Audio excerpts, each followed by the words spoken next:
I'm MC and I'm a real alcoholic. And what we're going to do today is I'm going to talk about the triune brain.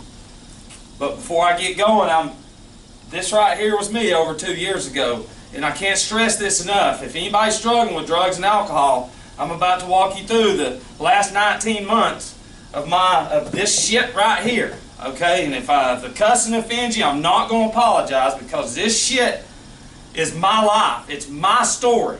And if it can help anybody, I hope it does. But this right here was me. How many of you out there are the same damn way? Alright. This is what we're going to do. This is a diagram of the years. Okay? Of the triune brain. Okay? The first 14 years of my life, no drugs or alcohol. Okay? But once I start dibbling and dabbling with beer, some marijuana, it starts going up. Now this is my brain, my triune brain. As the years progress, you see it getting higher and higher, from mild, severe to hopeless. Hard drugs and alcohol right here. All the way up until I'm about 26, 27, I don't know. That's when mainly alcohol just took over. Okay? And in the process of all this drinking, all of this medication is thrown into me, but we'll talk about that medication shortly. Alright? Now we're going to go up here, and I want you to just remember, now this is hard and heavy drug use and alcohol use that I have done to myself, to my brain.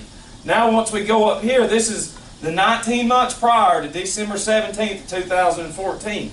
Okay, and this is for anybody that if they think they've got an alcohol problem or a drug problem, before the multiple detoxes and the rehabs and the ERs and all that shit starts occurring, try to look at this shit right here.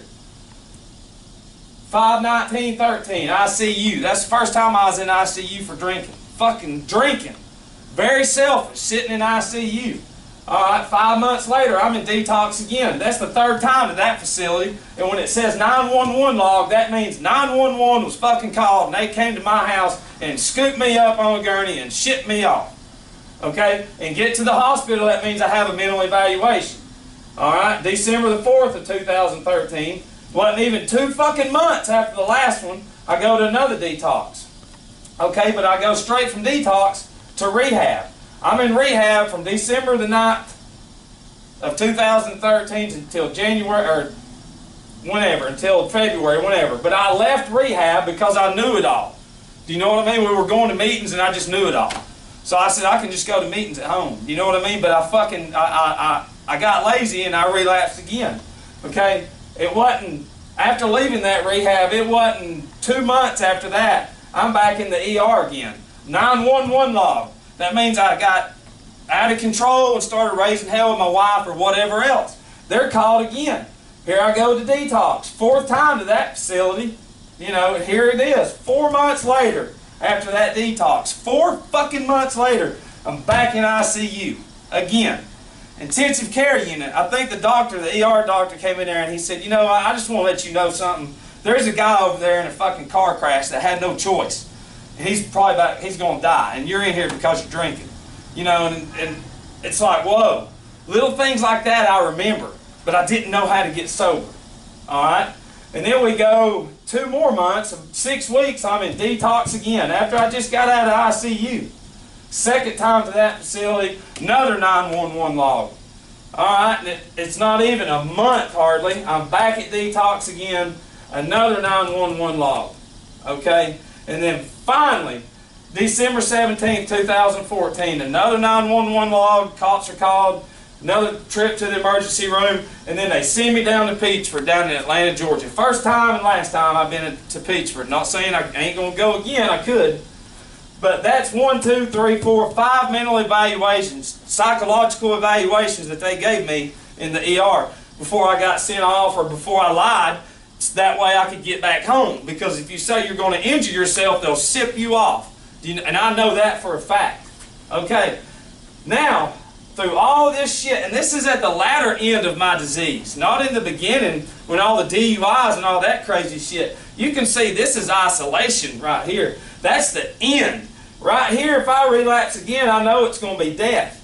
But through all this shit, and this shit right here, my brain that used to be normally perfect and healthy, over the fucking years, this is what I did to it. Zoom in on that right there. That's the same brain, and it's all fucking distorted. You know why? Because I kept getting shit-faced all the time. And now this is what's going to happen. Now we're going to go to fucking psychologists and people and the doctors and the detox. Now we're going to go over here and we're going to get diagnosed with OCD, OCPD, social anxiety disorder, depression, bipolar, insomnia, hypertension. No shit. All that drinking and drugs is going to create all of these diagnoses. Okay? But through all of this shit right here, once I'm in fucking detox, now they're going to put me on Zoloft, Seroquel, and Trazodone, and lisinopril, which that's just blood pressure medicine. That's nothing. It is if you're fucking allergic to it.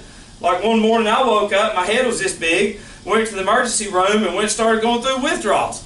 And the ER doctor there was going to send me off, and he said, don't come back here because I'll send your ass off. So I never went back to that ER. So that shit from my drinking and me being allergic to it, that killed me. Do you know what I mean? But this right here is what I'm saying.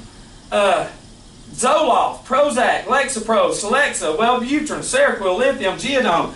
This is all, I created all of these diagnoses to my brain. I destroyed my brain through all my hard drug and drinking activity. So to get back to right here in the beginning, I have to cut all this shit out because this is a mood-altering drug. I don't give a fuck until you get blue in the face and tell me those work. They don't work for me.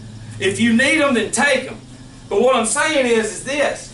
Through all this hell in the years prior, a fucking guinea pig I was. Geodone tried to take me out. That shit, I relapsed drinking because I wanted to fucking really kill myself. And a guy in detox sitting beside me, no drug or alcohol problem. I said, damn, you sound straight, man. What's up? He said, you know, that Geodone, I've been taking it and I want to kill myself. And I said, holy shit. So there you go. There's more legal drug addicts than there are addicts doing illegal drugs in America. And one more thing is, if antidepressants are so good, then why is the suicide rate higher than it ever has been? It's because it don't fucking work.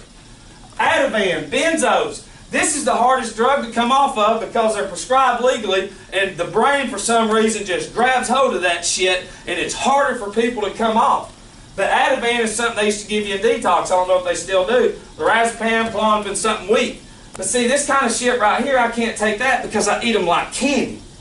You know, and the whole thing through all this crazy shit right here, drinking and drug use, all this right here, it affected my emotions, how to love, how to fear, my feelings, trust, how to be loyal to somebody, my wife, holy shit.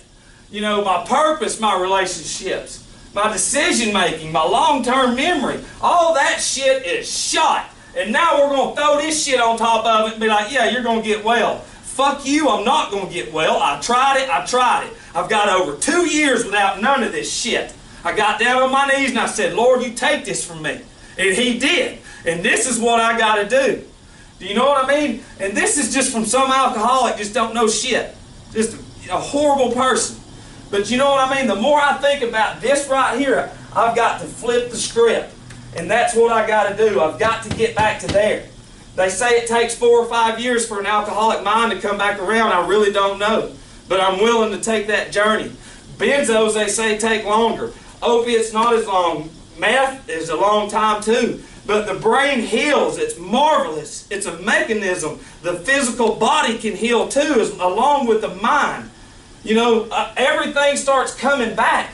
But if I keep putting this shit in there, it's not going to heal. My brain is not going to heal like the natural process, like God intended it to heal. And all of this shit right here. And I've had all these doctors tell me you'll never fucking make it. I'll see you on the front page of Murder.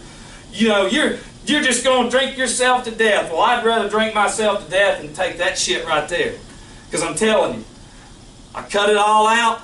Over 2 years I've got this. I've gotten in the gym. It's became a routine.